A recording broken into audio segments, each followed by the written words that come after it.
Dito na magkaalaman mga kadonatics, Marcos Jr. inutusan na ng Supreme Court na magpa-drug test. Nako, he was just given 10 days mga kadonatics para sagutin yung petition na finaled against sa kanya.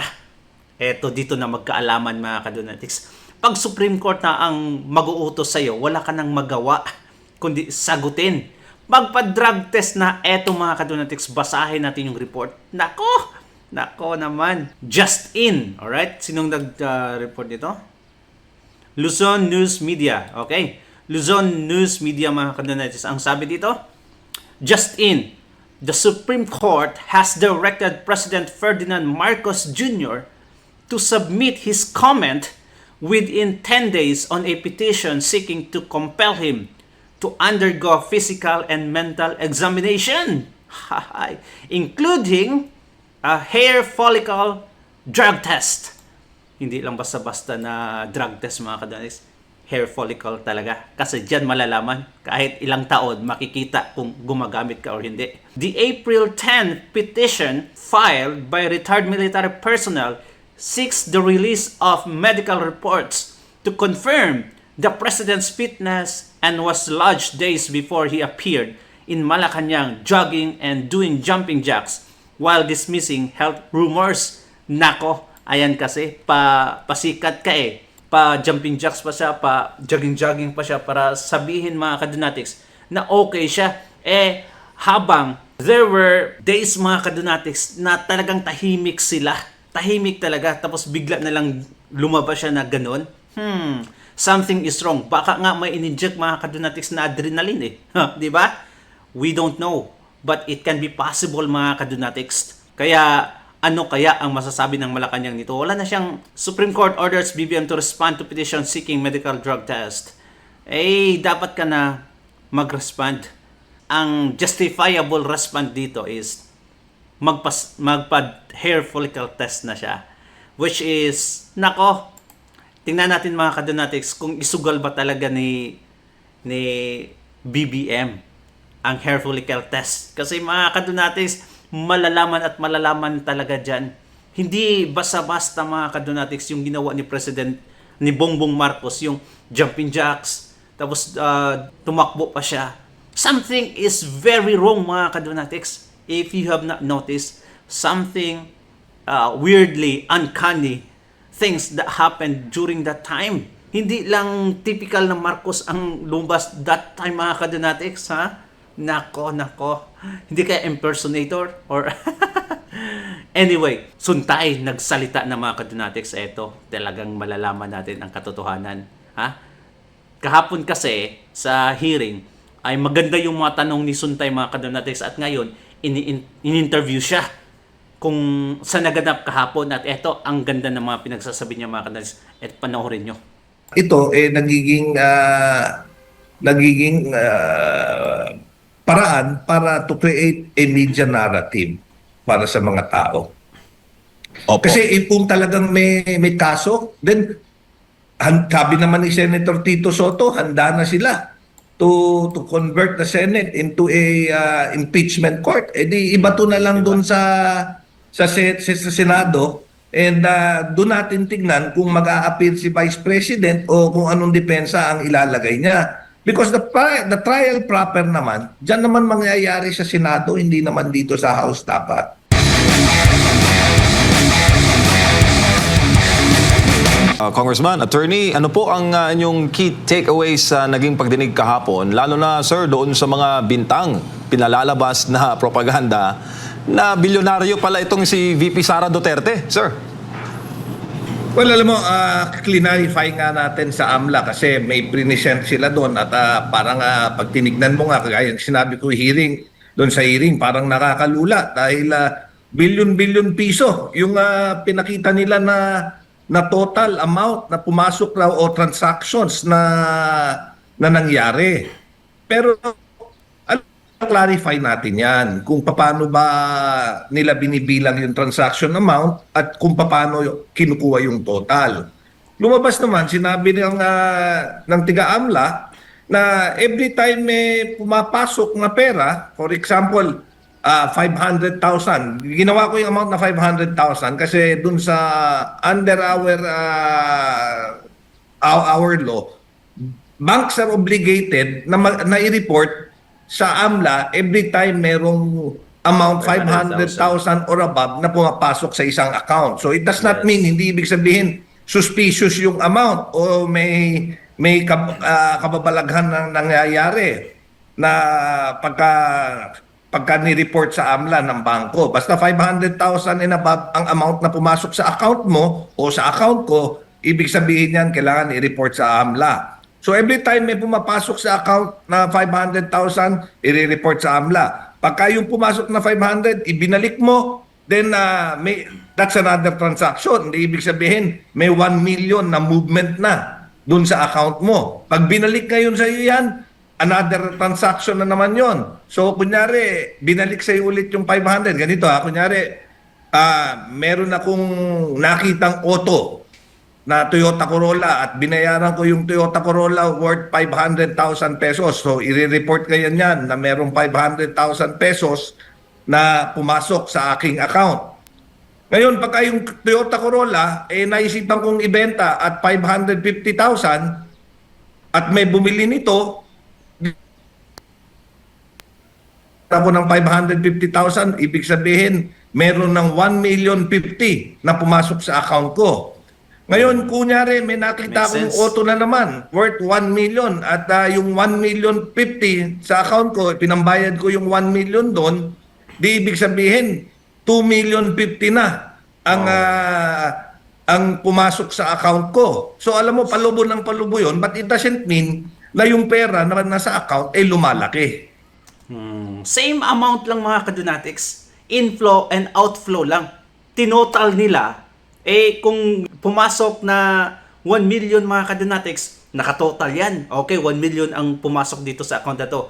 Tapos, ipinagbayad ko yan ng utang. That is outflow mga kadunatics. Okay, itotal ko na naman. 2 million na ang nasa statement mga kadunatics. Itinotal nila lahat yan. Kaya, billion ang pumasok. Kaya nga, itong isang citizen mga kadunatics, nag-viral ngayon. Ano ang sabi niya? Milyonaryo na pala ako. Bakit? Kasi ang GCash account niya mga kadunatics, from few years ago, tinotal niya lahat doon. May pinakita siya na document. Milyon na yung pumasok sa kanya mga kadunatics. Pero yung bank account niya, yung statement talaga niya na natira ngayon, nasa 45 pesos lang. Hindi ibig sabihin mga kadunatics, milyon ang pumasok sa iyo, billion, bilyonaryo ka na din. 'Di ba? Mga kadunatics, ito truthful to na statement ko. Kung bibilangin siguro from 2015 mga kadunatics until now 2026, ang inflow, ang pumasok na pera sa bank account ko mga kadunatics, siguro I would say nasa 5 million pesos. Totoo yan mga kadunatics. Kasi nagtrabaho naman tayo, di ba? 5 million pesos. Ang at least pinakamababa mga kadunatics. Ngayon, kung i-consider ko pa yung outflow mga kadunatics, yung lumabas, kasi yan yung sa report kahapon inflow and outflow. Pinagsama nila, tinotal nila, kaya umabot ng billion-billion. Kung ipagsama natin ang outflow mga kadunatics, yung lumabas na pera ko, siguro nasa mga 10 million mga kadunatics na ang pera, ang transaction ko sa bank account ko. Ay grabe, milyonaryo ako. Pero kung susumihi, sobrang laki ng pera ko mga kadunatics in 10 years. Okay? Ganyan mga kadunatics. Pero, kung i-check nyo yung balance ko ngayon, check nyo yung balance ko ngayon, ay nako, kayo na lang maawa. It doesn't mean I am millionaire mga kadunatics kasi may transaction ako na milyon-milyon. No! Kayo nga mga kadunatics, sige. I-total nyo lahat. Probability lang mga kadunatics. Closer to the reality. Siguro mas malaki pa sa inyo kaysa sa akin. No, di ba? Ganyan ang nangyari mga kadunatics. And we are talking, as I said, we are talking about the Dutertes. And this is from 2005 mga kadunatics. 2005. Eh, yung 6 billion na sinabi nila mga kadonatics, I think that is not enough for the public officials, especially mga Duterte, and 20 years mga kadonatics. That is not enough. Lahat ng mga pumapasok at lumalabas, itotal mo, ay sigurado mga kadonatics, bilyonaryo ka talaga. Oh. Ang lumabas kasi kahapon sa hearing, ganyan. We are talking about Duterte, excuse me. They are not just an ordinary citizen, mga kadonatics. Mga business, may mga transactions yan sila. President, vice president, puro attorneys. It makes sense lang kung may ganun, mga kadonatics. Kaya, sobrang nakakawalang gana, mga kadonatics, ang pangyayari ngayon. Kung susumahin, mga kadonatics, yung mga nagtulig sa kay Inday Sara Duterte sa House of Crocodile, tingnan nyo yung mga bank account nila. Siguro, billions of billions din, mga kadonatics, ang transaksyon yan. Of course, si Inday Sara, isang Duterte, kaya doon sila nakafocus, mga kadonatics. Ganyan kakupal itong mga gag mong ito. Opo, Congressman. Sir, yung bang AMLAC report, ito ba'y nagtatranslate as guilt laban sa Vice President? Adman, medyo hindi ko kayo marinig. Sorry, Opo, Kong, yung po bang mga statement o report kahapon na AMLAC, tantamon po ba yon sa guilt na kanila pong ipinupukol laban kay VP Sara? No. Alam mo, hindi that is not amounting to any guilt na ipinupukol kay Vice President Inday. Kaya nga clarify natin. At alam mo, nagulat nga ako, and I pinoint out ko rin, alam mo, ang bilang na sinimulan nila yung reporting na yan way back nung 2005 hanggang 2025. But I pointed out, an impeachable officer can only be held liable for actions done during the term that she was an impeachable officer. So, kailan ba naging impeachable 2022. officer si Vice President Sara? Nung 2022 lang. Dahil nung 2022, doon lang siya naging vice presidente. Now, kung makikita mo, from 2022 to 2025, kung magkano yung transactions, total transaction amount na pumasok doon sa account na sinasabi 60. nilang attributable to the Vice President, mula 60 million 2022 hanggang 2025, more or less nasa mga 60 million pesos lang in the span of 4 years. At kagaya ng sinabi ko, hindi ibig sabihin kung may 60 million na transaction, ibig sabihin may 60 million na laman yung account. Ibig sabihin lang, Correct. may worth 60 million na lumabas-pasok doon sa account niya. Ang galing. Opo, at sinabi kasi ni dating Senador Trillanes na ito raw yung matagal niya nang sinasabi laban sa mga Duterte. At nabigyan raw kahapon, Kong, ng kapaliwanagan. Sinabi rin ni Congresswoman Jervel Luistro na nahukay daw nila yung body of evidence laban kay VP Sara. Ano masasabi mo doon, sir? Well, alam mo, I don't think that that is the case, Naku, Admar, sorry, medyo, alam mo, nawala kayo Opo, Kong, in reaction lang po ninyo doon sa naging statement ni Congresswoman Luistro na... I don't think that is the case, Admar, kasi kagaya yung mga sinasabing, yung paliwanag ko nga, it is not attributable to any guilt. It does not show any guilt. Now, yung sinasabi ni former Senator Trillanes na nahukay niya, whatever ang nahukay nila, alam mo, yung mga data na ibinigay is not verifiable also. Hindi natin alam kung saan nanggaling yon. In fact, I want to point out, and as correctly pointed out, AMLAC cannot just give out yung mga reports na gano'n. Sinasabi nila, hindi naman, diba? hindi violative ng bank secrecy law. It is violative of the bank secrecy law, Dahil ang pinapakita ng AMLA, while hindi nga bangko yung nag-present yan, ang pinapakita are amounts and alleged amounts na ina-attribute nila sa account ni VP Sara Duterte at ni former President Duterte. Pero hindi natin alam kung saan nanggaling, saan nakuha o yung mga dokumento na sinasabi. And any private document in order to be admissible as evidence should be authenticated first. Walang authentication na nangyari diyan. Opo, Kong, sa sa point of view ng nasa business scene, may chilling effect po ba ito, Congressman, itong nangyari, ginawa po ng AMLAC at tsaka itong sa ITR na mukhang gusto yatang pabuksan ng income tax returns, may chilling effect po ba ito sa business industry na nakikita on national TV yung sinasabing weaponization po ng batas?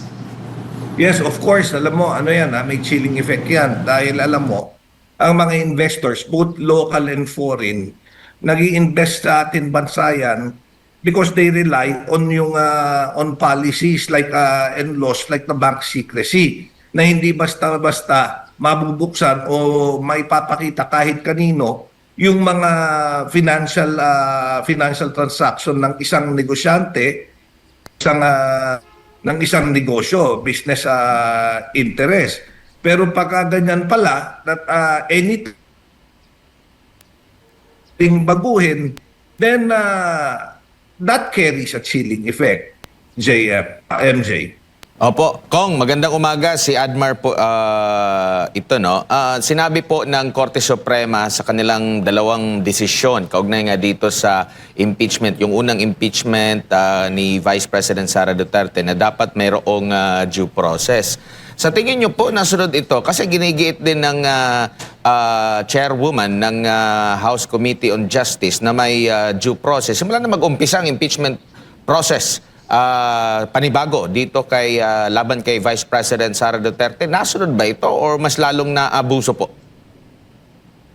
Well, alam mo dahil due process means that the other party is given an opportunity to be heard. Now, lagi nga sinasabi that we call on the Vice President just to point out na wala siya doon. But the right to be heard also carries it with it the right to be heard and to be present at the correct time.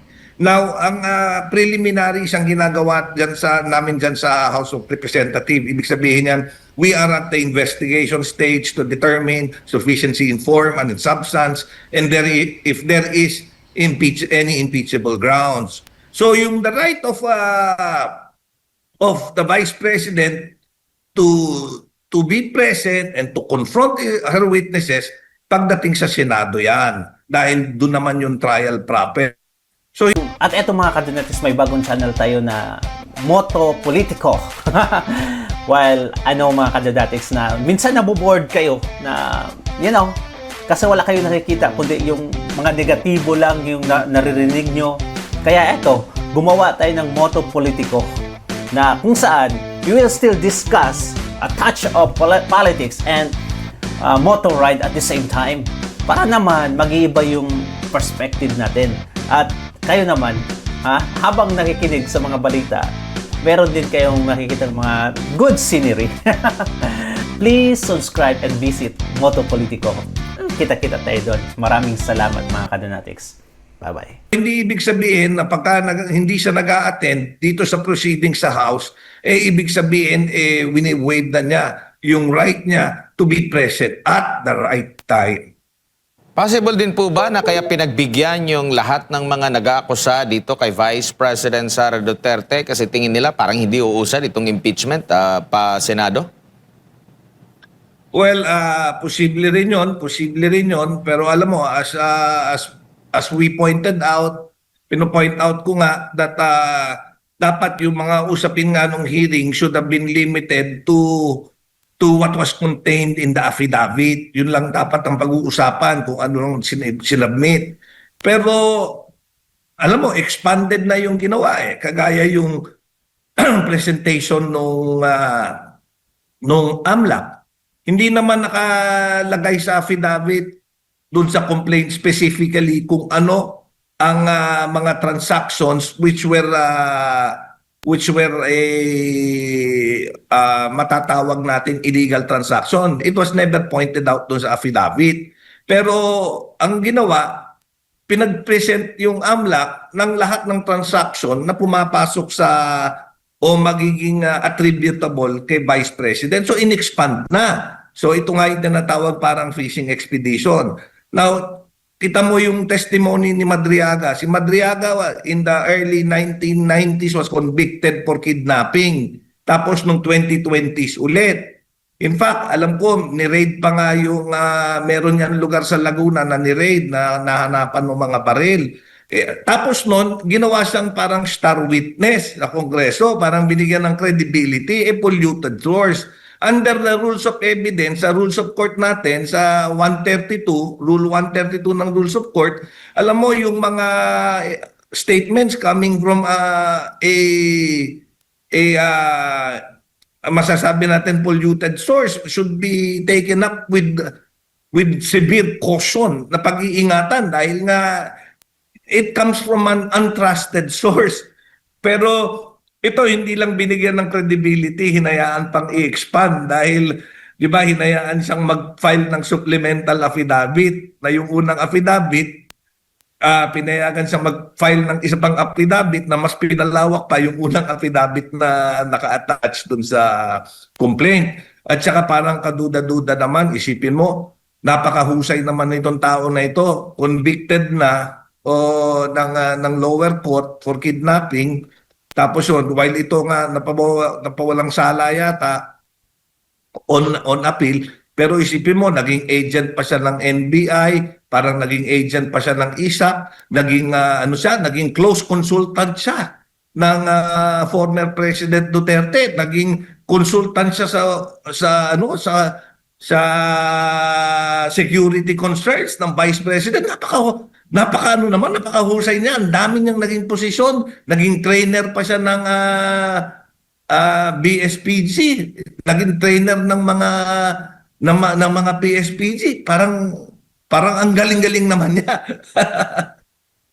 Opo, Congressman, ito pong pangyayari ngayon, marami pong mga nakapuna. Kasi di ba, diniklara na sufficient informed substance at iba pa.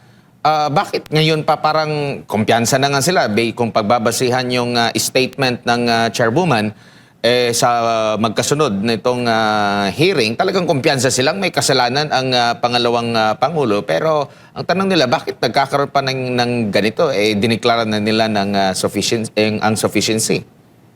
Well, yun nga, alam mo, since it was already declared sufficient in form and substance, siguro dapat ibato na lang sa plenary.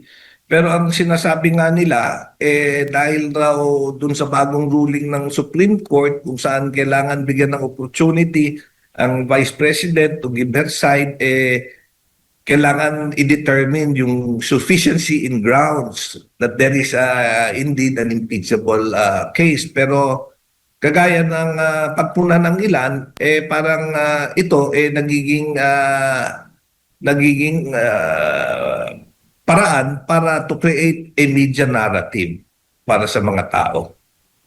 Opo. Kasi kung talagang may kaso, then sabi naman ni Senator Tito Soto, handa na sila to convert the Senate into a impeachment court. Di ibato na lang doon sa Senado and doon natin tignan kung mag-a-appeal si Vice President o kung anong depensa ang ilalagay niya. Because the trial proper naman, dyan naman mangyayari sa Senado, hindi naman dito sa House dapat. Baka po, Congressman, doon na kasi mako-cross-examine na. So, mapuputol yung paglalahad ng kanilang naratibo. Well, maaari. Opo, Congressman, kabilang din po doon sa mga yung inconsistency, yung mga mali. Pero ang problema lang, hindi nga matanong. Kasi nga, sabi nila, na tawag nito ang Senado searching question. Opo, ang Senado ang doon na pwede yung mga gusto ninyong itanong. So kumbaga wala pa rin yung pagiging patas considering piskal sila na dapat patas pa rin yung treatment at hindi ang piskal mismo ang maghahanap ng mga ebidensya kundi mismo yung mga nag-akusa. Totoo yan eh. Alam mo, that is exactly the point that we are driving at. Kaya nga, kung tatanungin mo ko, mas gusto ko, if they feel, total, na na pagbotohan na naman at it was determined that the complaint was sufficient in form and in substance, then bakit hindi pa i-elevate sa Senate to and let the Senate try it? 'Di ba? Para yung the vice president can also put up her proper defense na ma-confront niya yung nag-aakusa sa kanya and that yung mga searching questions na ipinagbabawal dito sa Kongreso, sa Committee on Justice, mangyari na. At talagang mailahad na lahat ng pwedeng ilahad. Kagaya nung pagbubukas ng AMLA o waiver ng o yung exemption sa bank secrecy. Alam mo sa Senate under if the impeachment proper or the trial proper is happening doon sa impeachment court, as an impeachment court, pwede nang isupina ng Senado yung bank records at there would be no violation doon sa karapatan ng Vice President. Doon na lang, hayaan na lang doon mangyari lahat ng mga bagay na yan. Opo, siguro bilang panghuli na lang din po, no, Congressman, ano po yung dapat na take dito ng ating mga kababayan? Kasi kung pakikinggan mo talaga itong parang sila na, yung gospel truth na po. Pero ang nakakapanindig balahibo dito ay mismong taong bayan naman ang nagdedepensa kay Vice President Sara Duterte. Sila na yung nagbubusisi doon sa mga inilalahad. Kasi hindi nyo magawang questionin dyan sa komite. Sila na mismo ang naglalahad po ngayon dito po sa mga inconsistency. Like kagaya doon sa nag-deposit daw way back 2011 sa isang mall sa Davao City para sa mga Duterte na yung mall na yon September ng 2012 pa pala naitayo po, Congressman. Ito'y pagbusisi ng taong bayan at inilahad nila sa mundo ng social media, Congressman. Well, totoo yan kaya nga doon sa mga taong bayan, sa ating mga kapwa Pilipino, it's very I don't think that we should prejudge the case based doon sa napapanood natin dahil hindi natin nakikita kung ano yung totoong sitwasyon. Kagaya rin dun sa kaso nung statement ni Madriaga na pumunta raw siya, nag-withdraw siya sa bangko sa Lubao, sa isang mall. Wala naman may isang netizen o taong bayan ang nagsabi na nakatira siya sa Lubao at wala naman raw mall sa Lubao na kinorek rin niya yun. Ganon din yung painting na sinabi ni Madriaga. She gifted the Vice President with the painting na nakasabit sa opisina. Tapos nun, di ba, later on, yung gumawa, yung artist who made the painting, went out at sinabi niya, hindi. Ako yung gumawa ng painting na yan at niregalo ko kay Vice President yan during the time that she was a mayor. I think before we prejudge or any judgment is made against the Vice President, it's better for the Filipino people to see kung ano yung magiging ano yung maipipresent na depensa at yung mga akusasyon laban sa Vice President during the trial proceeding itself. Kung saan talagang pwedeng ma-examine yung witness at ma-cross-examine yung mga ebidensya at saka yung mga witness to be presented.